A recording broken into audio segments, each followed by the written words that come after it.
we'll call this November 19th Brown County Commission meeting to order. Commissioner Kipper, will you lead us in the pledge, please? I pledge allegiance to the flag of the United States of America and to the republic for which it stands, one nation under God, indivisible, with liberty and justice for all. Morning, everyone.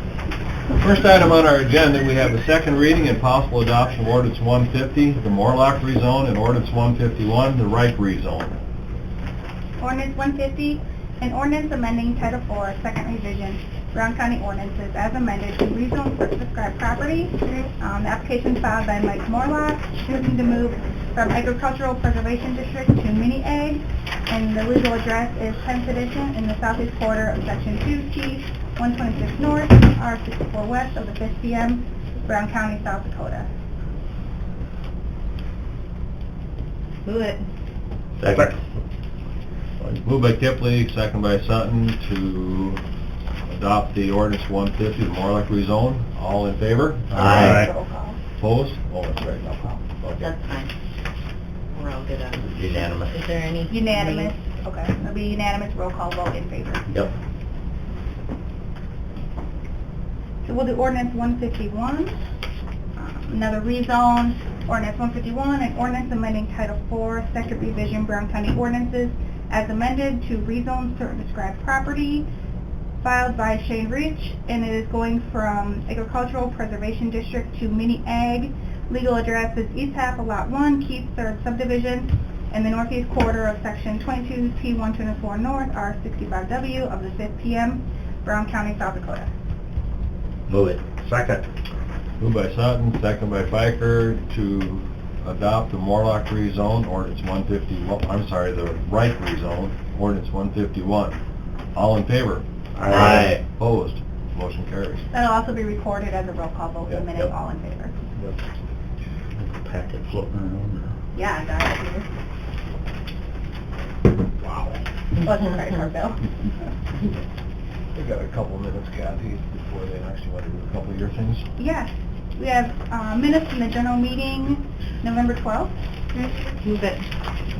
Second. Moved by Kipley, second by Willis, to approve the general meeting minutes from November 12th. All in favor? Aye.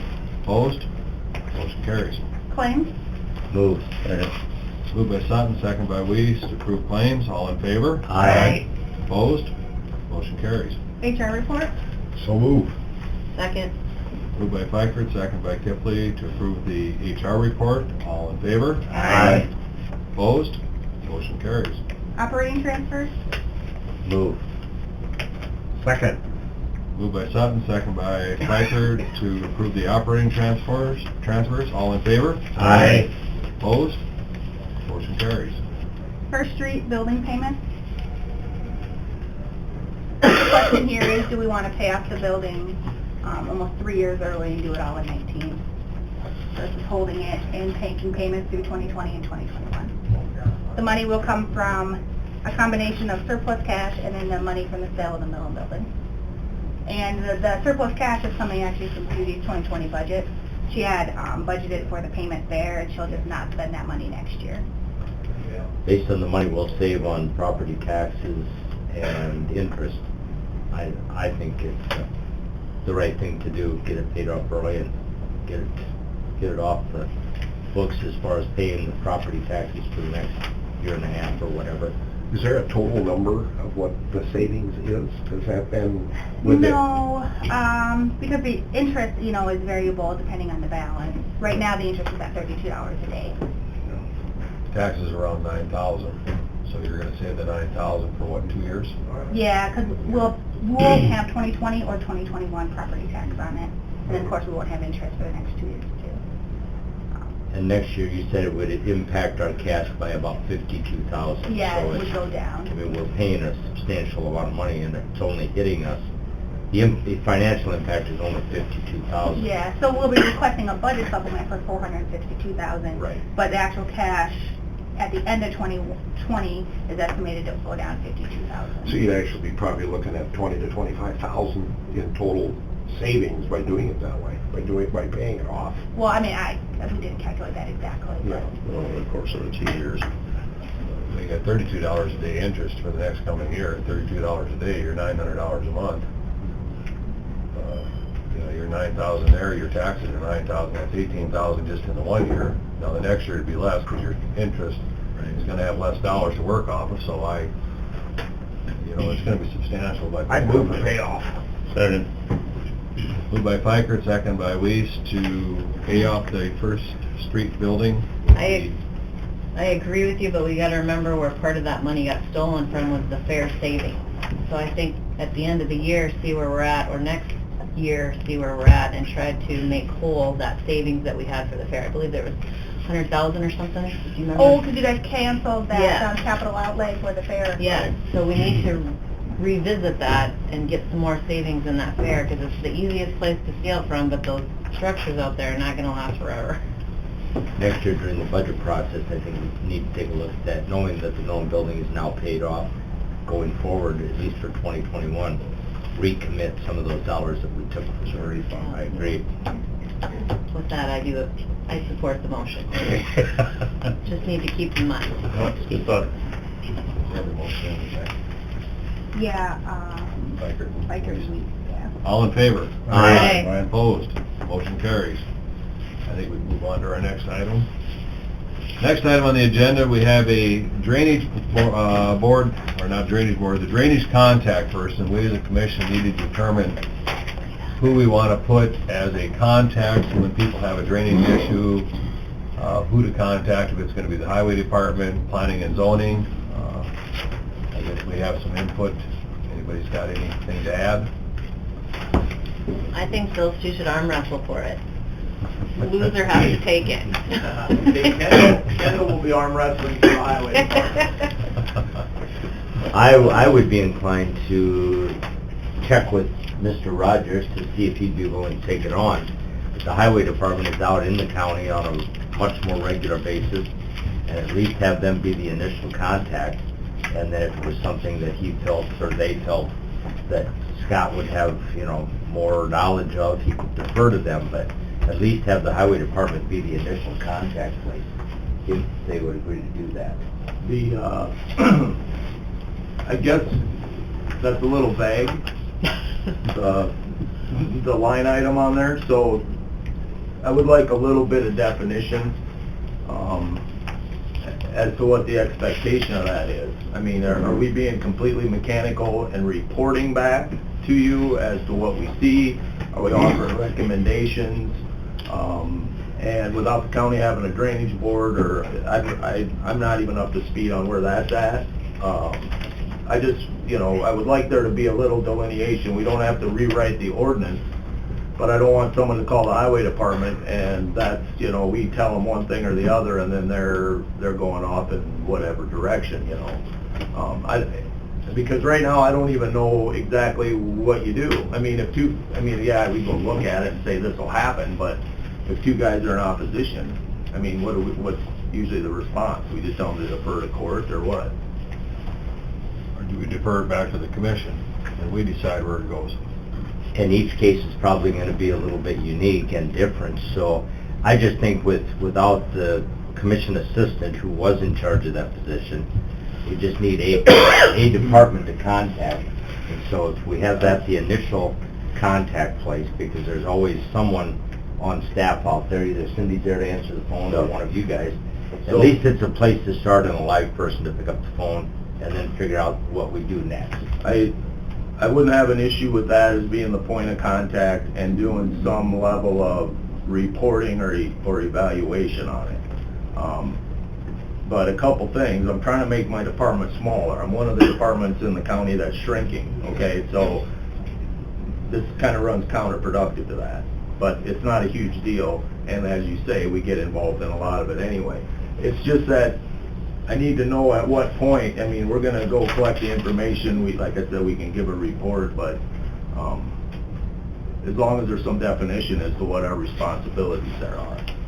If it's just to say, all right, you know, Mike Elson called up and we got a flooded deal and we went up and looked at it and met with him and maybe what Mike wants, and I'm not, you're not the best example in this scenario, sorry. Go ahead, I like it.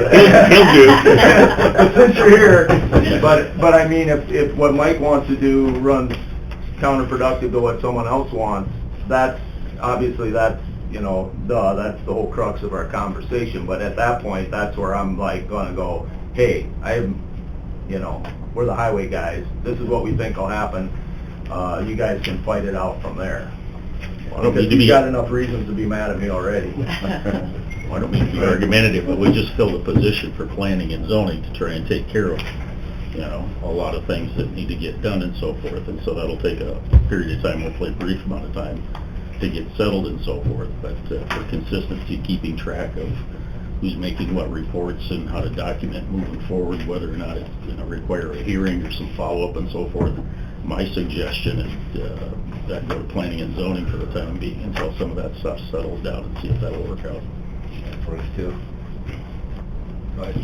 Mike Ellison, back to, I think the highway department is a good fit for it. It depends what you want to do, I guess, but like if a farmer wants to come in and do a tile project and he wants to run a line underneath the road, Right. that would be a highway department deal. I mean, that's really not a conflict or anything, and I think we all remember the days of 2009 to 2011 fall there.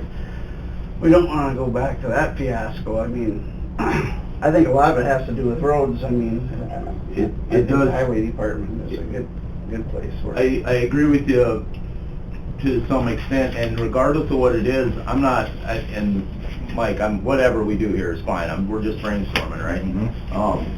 I don't have a problem with us being a contact, and I agree to you to some extent. The scenario that you're talking about, what happens though, if it runs down a road ditch for a while and comes to a slough, and then the slough goes out in somebody's field that no longer is in the county right away, then our responsibilities and our legal ability to go out and evaluate those changes a little bit. And we have a scenario right next to town here where they call us every year and they go, the water's in the ditch. I go, yeah, your neighbor's got the frickin' slough plugged out in the tree belt, you know? And so there's things like that where, well, I agree with you, yeah, it's impacting the road to some extent, but we're always kind of limited. You know, in that scenario, it comes in the ditch and is moving out. What you're talking about is more like it's coming to the road ditch. On those, I have, you know, we're going to get involved with those either way. But, so, whatever, I'll keep talking until I make it really complicated, but... Well, I think my original thought was it would be a joint between highway and planning and zoning, because the two kind of go hand in hand on one end or the other. I mean, you're either on roads or you're on zoning some degree. But I understand with the new guy, it's probably going to be a little hard just to throw him into the mix. So I don't know if we want to start off with you as the reporting part of it, saying, hey, this is what's going on, and then the commission decide, well, I think that's part of planning and zoning, or, you know, I guess that's kind of what I'm thinking, is that I don't know if there's a set planning and zoning or highway for that particular, because every instance is going to be different, like Dwayne said. Right. So I think we have to kind of take it the approach of, we have to decide where it's going to go, I think, is at that point in time. So I think you're the reporting facility to come back and say, this is what's going on Highway 23 and 7 or whatever highway it is, and then we have to determine at that point in time, because I understand your position that you don't want to get in the middle of this because we don't have a drainage board. Right. So that puts you in an awkward spot. We just need to let the public know Right. what number to call if they have a drainage. Right, and I think that's where you're the reporting facility. I mean, that's contact only. Two comments about that, I'm sorry, just two quick comments. One is, the thing about having me be the reporting facility, I'm always looking at it from the road perspective. You gotta remember that coming out of the gate. I'm not gonna look at it like Mike looks at it. You know, hopefully we meet middle ground somewhere, but my perspective is gonna be absolutely as the road. I'm, like I said before, I'm a dumb city kid, right? So, it's all about the roads. And the other thing is, our point of contact for drainage at the highway department is gonna be Kendall. He is gonna be the point of contact. It's not gonna be call me, it's gonna be call Kendall, because he knows, he's forgotten more about what the water does than I'm ever gonna know. So those are just two things I want to add in. I'm sorry, Dennis. No, you basically summed up exactly what I was going to say, simply that from a highway or county road perspective, you're in it all the time. Right. There's no question about it. But if you've got an actual disagreement between two farmers or two landowners, somebody's draining water on someone else's field, then you open up a whole new approach to the problem. And I think planning and zoning, I don't know where else, I mean, if they get involved probably just from the legal description side of it and the land use side of it and the whole entire works, and then from there, it's going to end up on the county commission chamber. There isn't any question about it. That's just the way the system works. So, but you can't just automatically open up and you know, just dump anywhere you want, anytime you want. You have to have some means of communication, and I think that's when it goes from Kendall to planning and zoning, and then at that point, it's probably going to, if the landowners can't agree on what's going to happen, then it's going to end up here in the relationship. Mike? I just want to add, I mean, a lot of times you don't have people agreeing. There's a civil court system for that, and usually that's where it ends up going, because, I mean, if you're going to get into drainage, then you're going to have a permitting process and all that. I mean, you can't pick and choose how you're going to apply the law. Right. You know, I guess as a farmer, and I think that's most farmers are concerned about that too. I mean, you don't want to have a process that we really don't know what to do. I just Right, think, sir. go ahead. Sorry. Is our ordinance book up to date? Because in drainage, chapter 9 talks about an administrative official that we have, and this person it's not just taking the information and forwarding it on. There's a lot more to it. Upon receipt of a drainage complaint, the administrative official shall make an investigation of the facts, offer a recommendation for resolution to the parties involved, and if requested by any affected party, forward the complaint to the board for a hearing.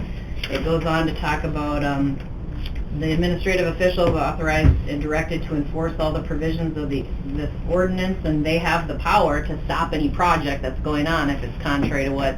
So I think we need to take a deeper look, unless this has been somehow gone, of who this administrative person is going to be, because it's a bigger job than what we're thinking.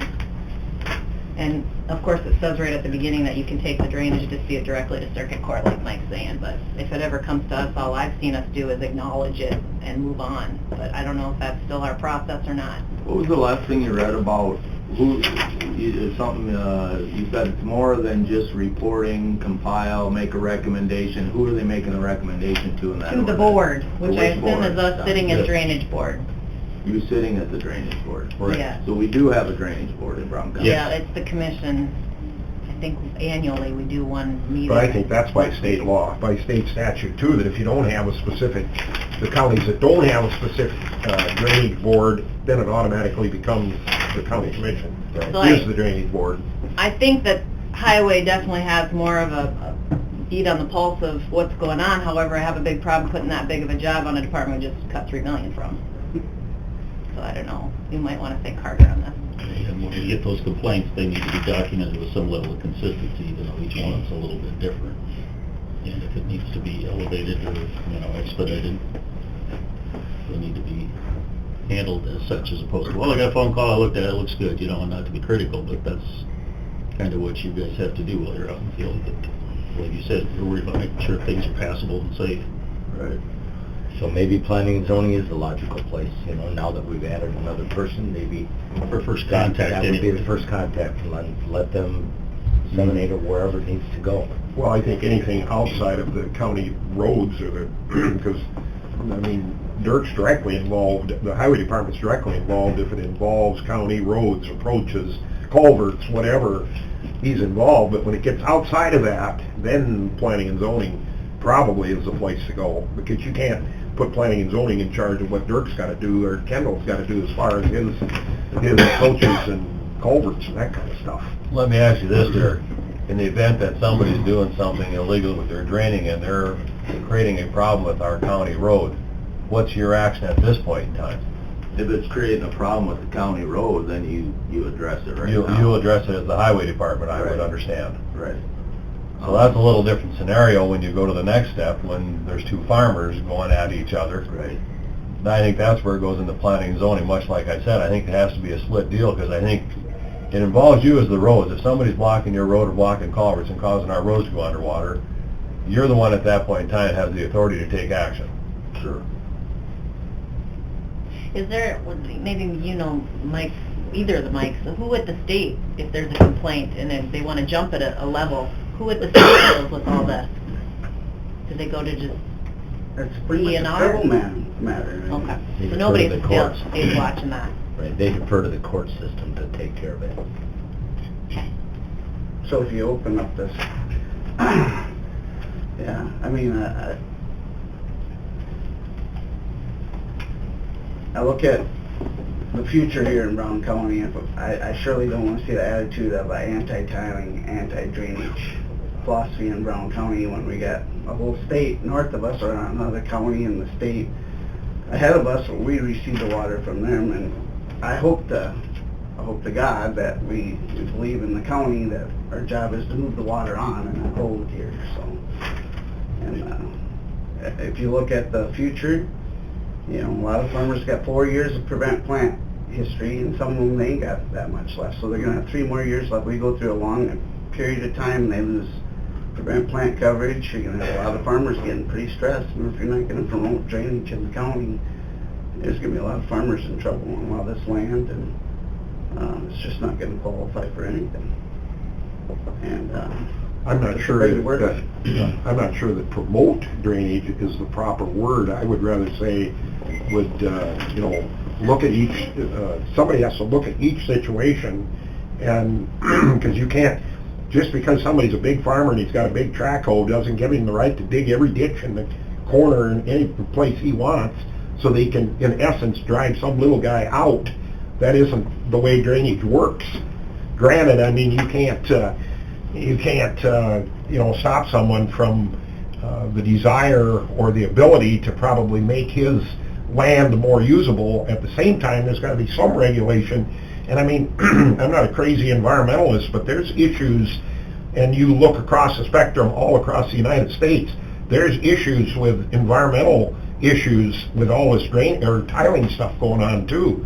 So if you look into the future, what do you want to do? I mean, you know, there's some other things out there too. I'd just like to respond to that. I think it's an easy cop-out to blame tile drainage when a lot of things haven't even been monitored since the last few years. You know, more technology, there's more monitoring going on. But, you know, that's again why we have a civil court system, if people really feel like there's a problem. Sometimes when you get a small committee, it gets to be people, you know, pick sides instead of doing what's logical. Well, for the purposes of today's discussion, you know, if there's a situation, which we've had plenty of times, where it's either public infrastructure or private infrastructure that's in danger, I think we do a pretty good job of at least trying to respond and try and figure out the best way to go about it and so forth. But just as many times we've had situations where somebody's has or is interested in modifying drainage that has absolutely no impact on anything that the county's responsible for. It may go down a drainage way that's 5 miles away from the nearest county road. It'll absolutely impact township roads and other kinds of things. But if we're talking about, you know, if they want to talk to the next level government entity, which is the county, and we need to properly document, record that, and handle it, I think the best way for us initially to take that information and try and handle it consistently is to go through planning and zoning, especially now understanding that, you know, it'll take a little time, but we've got a new person there that can help pick up the slack in order to do that on a consistent basis. We can certainly do the fieldwork portion of that, as I said before. And you have, and I would expect you to continue to do that, absolutely. Well, you usually know within about a matter of 12 hours that one of our county roads has problems, and you're on the scene there ready. So it's not like you're ignoring that part of it. I think that part is probably self-explanatory. I think the problem we're getting to is the next level. When it gets to the next level, which I believe planning and zoning probably would be the proper place. Having said all that, I would make a motion that we designate the Brown County Planning and Zoning Department as the initial contact place for any drainage issues. Let the public know that's who they call to voice their concern or complaint, whatever it is.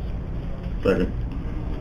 Motion by Sutton, second by Weiss to Question, going back to what our ordinance says, does that, so then appointing the planning and zoning as drainage administration, does that then fit the ordinance that we've got? Or I wonder if that needs to be if the ordinance needs to be written to fit that, or, because I think it talks about designating an individual.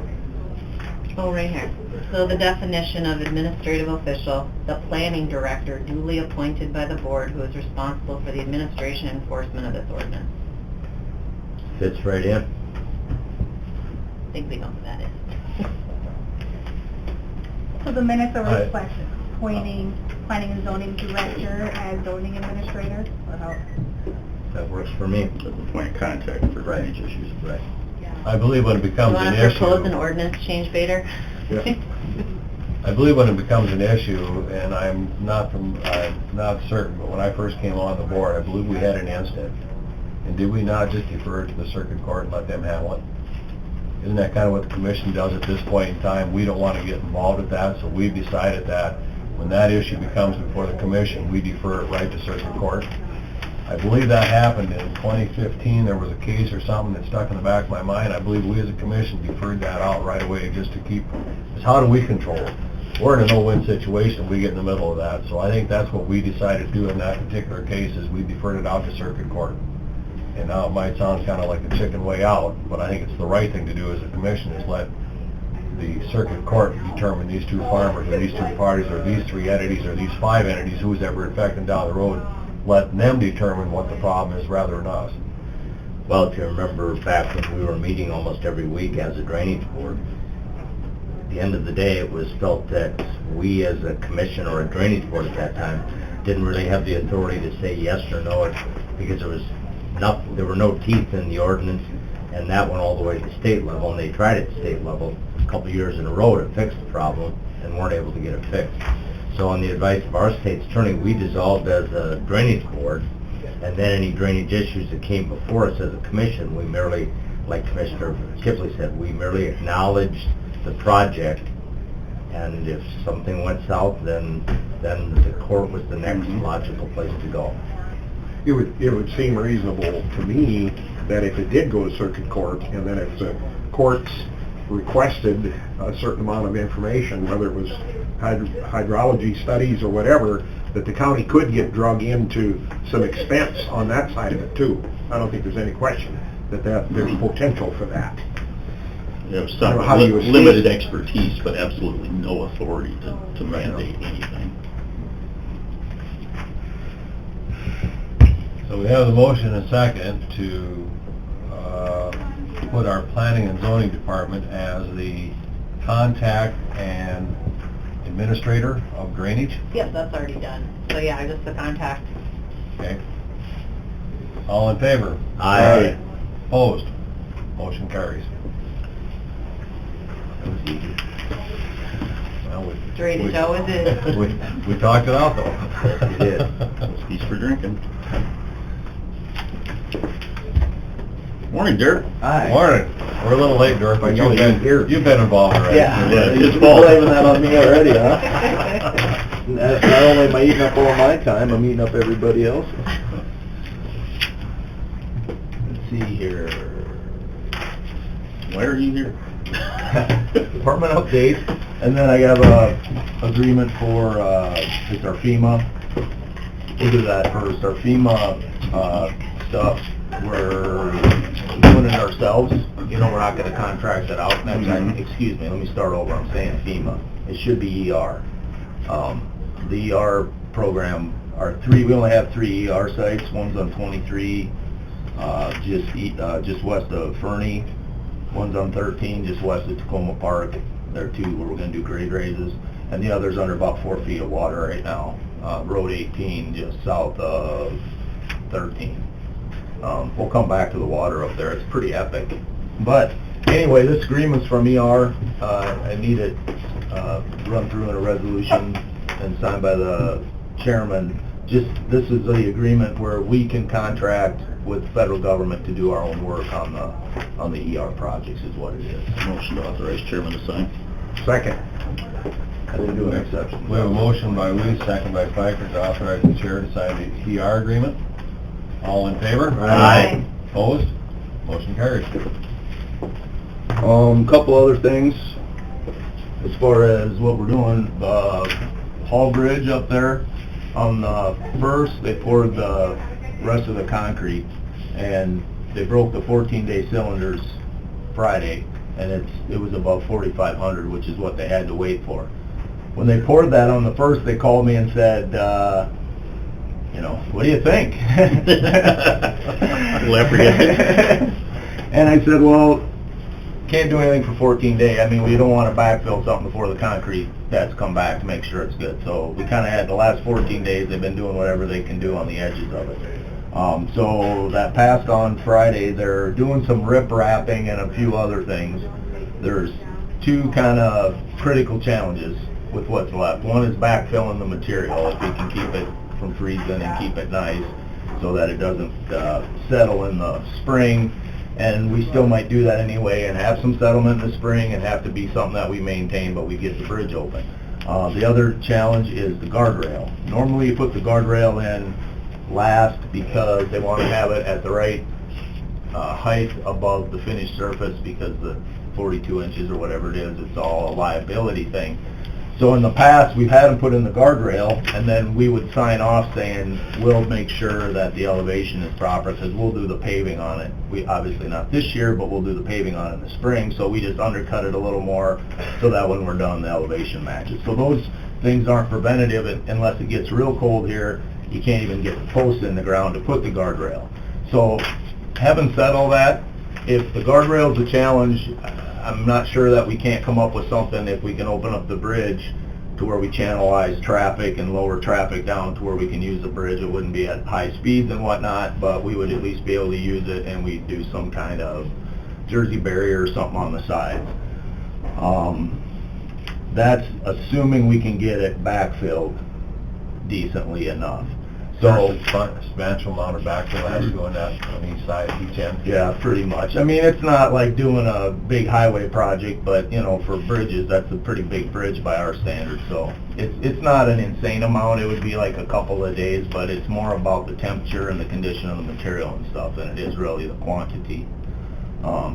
So they're going to continue today, tomorrow, and then by the end of the week, they're going to try to make a call on, all right, we're going to get, do we have enough of a window to get everything finished decently enough? And, I'm also assuming there's a pretty good chance we'll have some high water on the Elm in the spring, perhaps.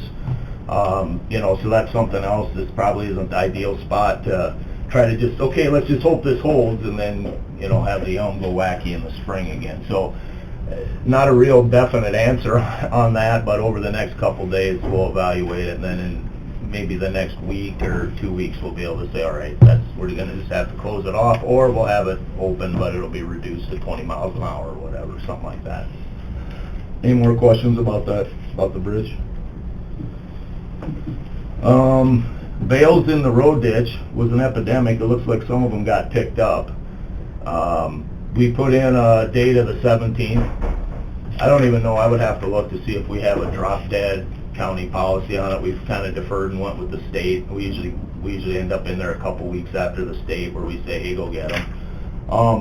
I don't know what your guys' feelings on that are. In my time, I can only remember getting them out of the ditch once, and we went and called the guy, and he didn't get him, so we went and took them, and then the guy called the commissioner, and then the commissioner called me and said, that guy doesn't have anything, can you give him his bales back? And ironically, it was a shorter trip to haul him to his frickin' farmyard than it was to put him back in the ditch. So basically, at the end of the day, we hauled the hay in for free. I would really, really like to avoid doing that, or if we're going to go out with that intent, we either have to see it completely through so we can sell the hay and recover the money, or there's got to be a way to get it back. So we'll kind of see what happens here in the next couple weeks. This hasn't been something that's been a huge problem in the past, and you got a wacky year. It was wet enough that there was a lot of hay, and then guys baled it, and then it got really wet, so now the bales are all floating around in the, Which brings up another question. Okay. I see some ditches pretty well destroyed from guys dragging the bales out of the ditches. Do they have a responsibility to go back and fill those cuts? I would have to get in, we do with utilities, it's right in law with utilities and stuff. And there's a bunch of stuff with damaging the ditch or affecting the drainage in the ditch. which I'm sure the state's attorney would like me to bring about 300 of those cases in there, you know. Just stop doing it, Dennis. Yeah. Stop doing it. Wait for it to dry out I don't before put you it open in it. any county ditches. So yes, they do, but like anything else, it's, How do you follow up on it? yeah. I mean, I don't like to just, Do we have an issue on a lot of our county roads right now that are an issue? Is it just basically the ones that are setting in water that they can't get to? no, I don't think it's solely because of the site conditions. It usually isn't any year. I would have to follow up with Kendall. I just asked him in passing this morning. He said it had gotten a lot better, but we do have a few that are still out there. And we're looking at them from a snow standpoint. If it was up to me, bail in the ditch, we don't plow that mile, but can't really do that. Push them up to the fence line, Yeah. pick them up, put them over the fence line. Couldn't they just burn them? There's a burn Yeah. ban on There's a it. burn Well, ban. is there on it. liability if that date hits and it's a free-for-all? That date hits, if you see a bail, go take it. Yeah. You need it. Do other people do it that That'd way? be a Or cottage what do industry. others, I what's don't that? know. That'd be a cottage industry. There'd be some guy that would get a trailer and drive around on that day and... Well, yeah. Hard up for feed. Then you wouldn't have to worry about it? It's fine with me. Is there any liability with that, or can we just, There's always liability with just giving anybody permission to do stuff in the right of way. Probably a little more because you'd be sanctioning it, you know. We'd be giving away somebody else's property, which probably wouldn't be totally legal. illegal property? Of course, when to a certain point, it becomes the county's property. Abandoned. Right. Yeah, Yeah, abandoned it's been property. about so long. Yeah. Abandoned. Do it. Okay, so that's bails. So you gave them till how long? Well, we said get them out on the 17th, which That was what is it? 2 days About ago. last couple days, yeah. So I think we had a little bit of a surge there in the last few days, but It's about the only other thing you can do then, is if there is an issue with a snow trap or something, is go get that one out of there, or those Right. out of there, leave the rest lay. yeah. Yeah, it's a tough deal, you know. It's always like, well, it's the same problem the sheriff has. You put up a speed limit sign, and unless you can afford to station somebody there to watch it, I mean, so.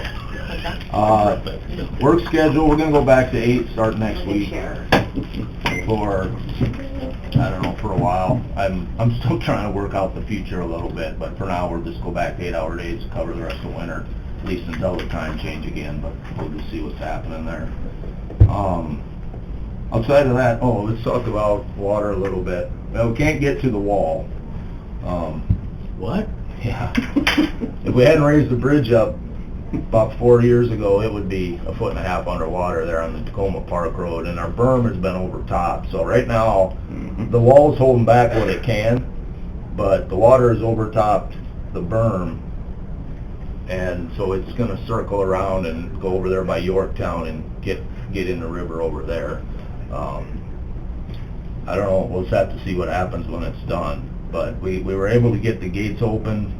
You know, the gym got just a smidget lower than the Crow did. We got the gates open, and so they're all equal. But the guys down at Stratford that are worried about the intersection there need to go up to the Putney Slough and look north.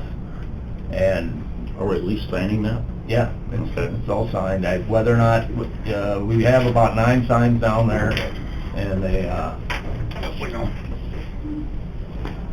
yeah, I mean, It's just when it freezes, it's... yeah. Well, I mean, I'm wide open to whatever the complaint is, or what it is we're doing wrong, that we caused this water to go over the road, let me know, but I know how to make snow roads. I did it in Wyoming. If this ends up froze over the top of it, we'll make it into a snow road, and they'll have to, Yeah. for the love of God, slow down. Yeah, But the locals know, it's Yeah. the ones that don't come through there very But often. Stratford's not Vatican City. There's 9 places that are underwater right now. Everybody else has had to go out one way. Up at Hecla, Yep. they've had one way out from November 1st or November 15th until, or excuse me, the 5th to the 15th. Road 5 was closed. So I would expect this will be underwater for Yep. about 10 days to 2 weeks. Yep, you just know, we have to warn everybody. I know, but Okay. there's, Yep, we went out Saturday morning yeah, I know. and signed it in 4 directions. That's all we can ask. I don't know what else we can do. That's it. Thank you. But if it freezes that way, we know how to make it into a road, so we'll do it. It was interesting, sorry to interrupt. No, Had a report from National Weather Service when we're talking about the releases from Jamestown and so forth. And I didn't bring the graph with me because they got home at midnight last night. But they showed it was a broader area, but the last 3 months of this year with a 100-year history and the spike that we've experienced in this region goes all the way back to 1915. They had a similar spike in the amount of precipitation. So it's been that long, and it's been, you know, fairly stable every year since, but there was a spike just like this year in 1915, and it's a pretty severe one, but that stuff happens. Here we go. Yeah, it's, I don't know, when you got them old timers, and I'm talking really old timers, guy come by and they're telling you they haven't seen it that high. And the other thing I was curious about, and this is something I don't know enough about hydrology or anything, it'd be nice to have a gauge on the crow. Hello. And maybe Mike knows something about that, or maybe there's a reason because of the way, you know, the crow comes up so high and then just goes everywhere. Maybe that's why it's not effective. But like right now, I can tell kind of where the James is trending, unless we go up and kind of look at the riprap on the Putney Slough, or else go up to the Sullivan Grade, which is currently underwater, and I've never seen that in my limited time. Yep. You don't really have a way to tell what's happening on the crow or which way it's trending or anything. And you remember the fight over the elevation of that thing. Exactly, exactly. Well, and I think, you know, we put the top of the wall, the barrels are the same elevation at the wall, but the top of the wall, I think, is 6 inches higher, just the absolute top of it. It actually made a difference this year. I would have never believed that, you know, just that 6 inches does, but. So basically, it pushed it over the berm is what it did. So is 13, is that underwater? The bridge will be the first thing that goes underwater, and we just raised that up 2 feet. There's water right up on the white line on both sides of the road. I mean, the south side of the Putney Slough on the south side is completely full of water. Yeah, it's equalized. It's moving, but it's equal. Okay. So. Yep. Now, this road isn't closed. You just put water over road. Everybody driving through it. Yep. I don't think that'll get to the point that we'll close it. Now, we might have to close it if it gets icy and do something different with it, but I wouldn't think that would get that deep there. When was the Jamestown Dam put in, the reservoir up there? AIE at all? I would say in the 60s, but I'd have to verify that. From looking at the way it was built, it's the same as the Hawaii dams and whatnot. You know, the older dams are steeper and they're just not as big, I guess. See, I would think that the 1915 issue would have been somewhat different because there wasn't a control device. Oh, absolutely. I was just talking about total precipitation in the region in that period of time. Pipestem or Jamestown, because that's the result of the Corps opening gates and letting the water out is what's happening to us right now. There's a couple things you got to remember, and Dwayne, when we were up, we went up and looked at that and we talked to him. I'm not saying that isn't very impactful, and it's very good for us when they regulate, obviously, when they regulate how much water they're throwing into Jim River. But you got to think about something. From Jamestown down to Brown County is, how far is that? 60 miles, 70 miles, something like that? So 70 miles. Now that's bigger than the distance from the north end of Brown County to the south end of Brown County. So we're talking about a drainage area bigger than Brown County that's collecting water after it leaves the dam. So, well, the dam affects us, and it's way awesome that they're cut her down to the winters and we'll be down to 200 CFS per reservoir. When you think about that dam versus 70 miles of agriculture drainage before the water ever gets to Brown County. And then the other thing is, if you go to the dam and look at the outlet, you know what you see down there? Houses. They can't just open the dam up and let the water buck no matter what happens. There's houses that are right there. So your point is, the farther you go, the more there is contributing in addition to, and the less the impact the dam actually has on the total. So I hear that of people a lot cussing the Corps in that, but I'm thinking, you know, the foot of snow that fell, or the 2 feet of snow that fell on the ground between Jamestown and Mike Elson's farm, causes a hell of a lot more water than whatever they were letting out of the dam. And the other bad thing is, it's great they shut the dams down now to limit the flows. They're holding back a whole bunch of water that we're just gonna get in the spring, so. You get it now or you get it later.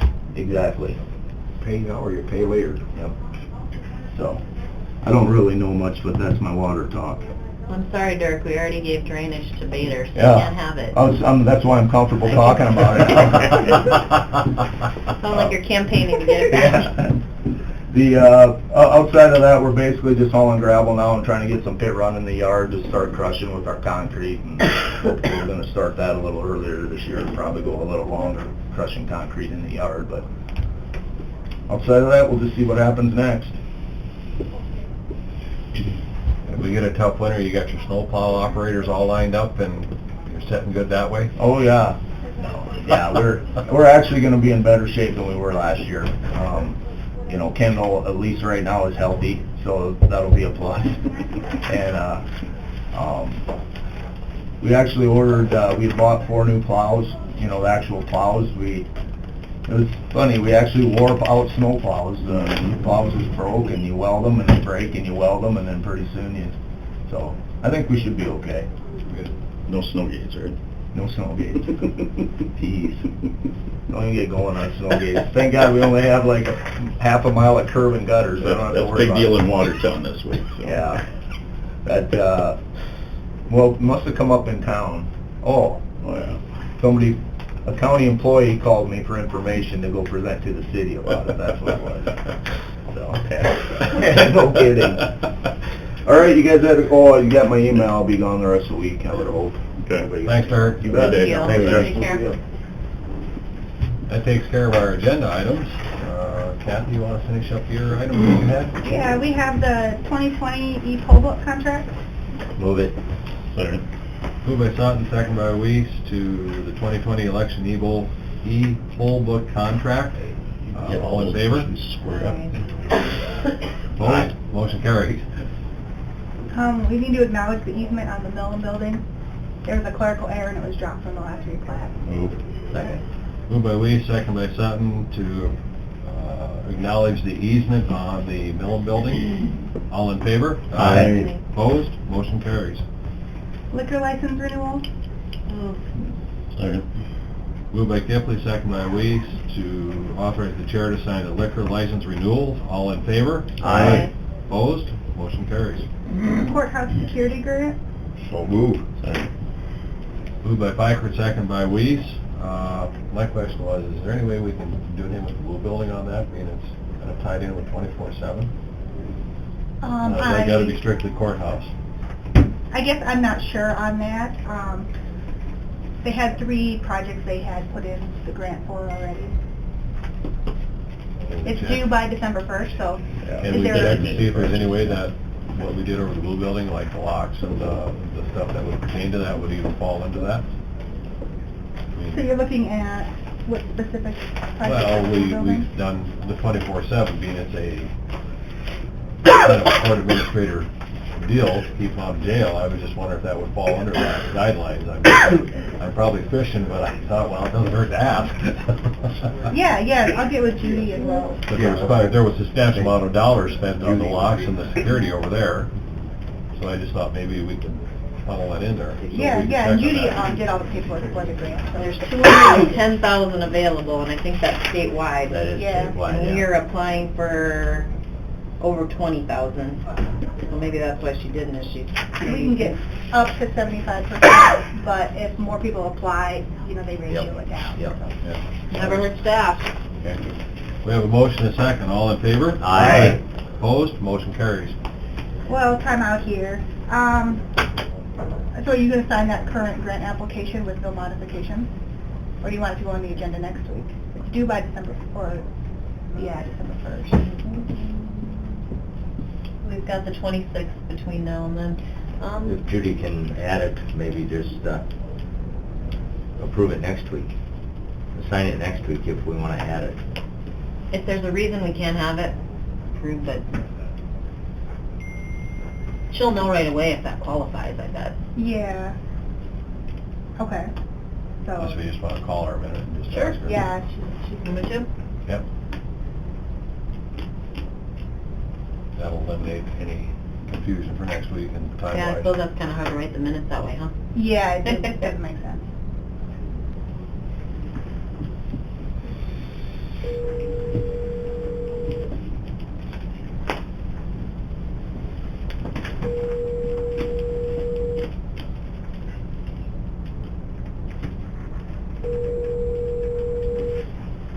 Hello, maintenance.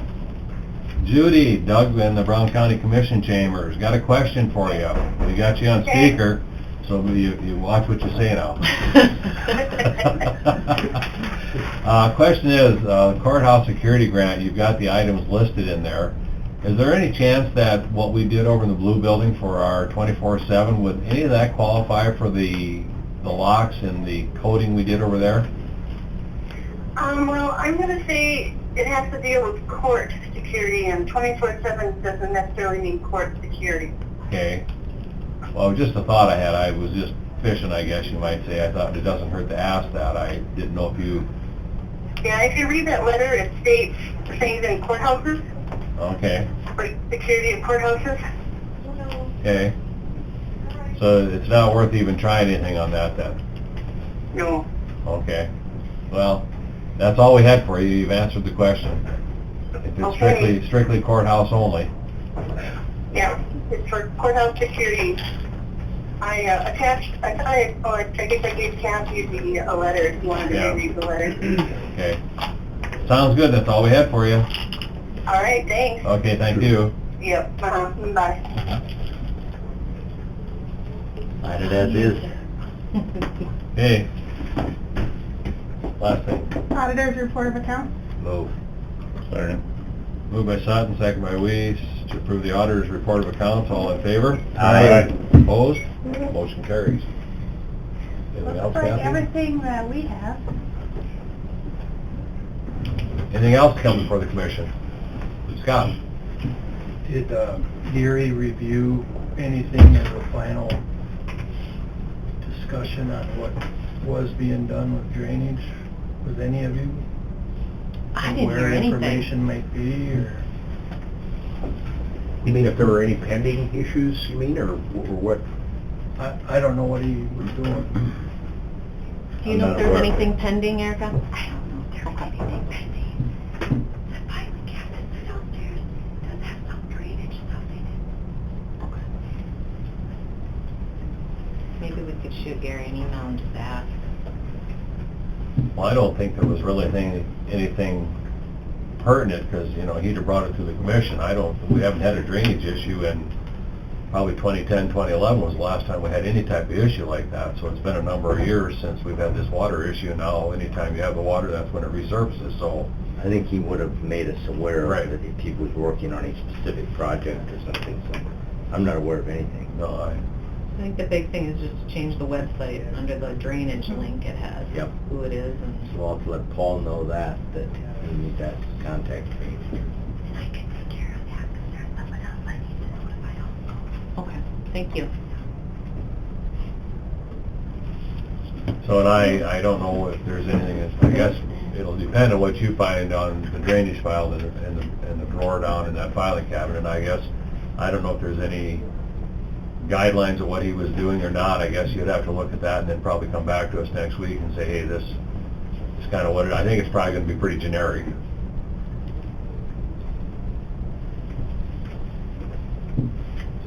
So nothing right now. We're aware of. Right. I think it was quiet. Yep. Anything else? I need an exec for proposed pending litigation. Litigation for exec? Move it. Okay. Second. Moved by Sutton, second by Kipley to go into exec for litigation. All in favor? Aye. We are out of exec, and also Kathy on exec, you want to add contract also, litigation and contract. No action as a result.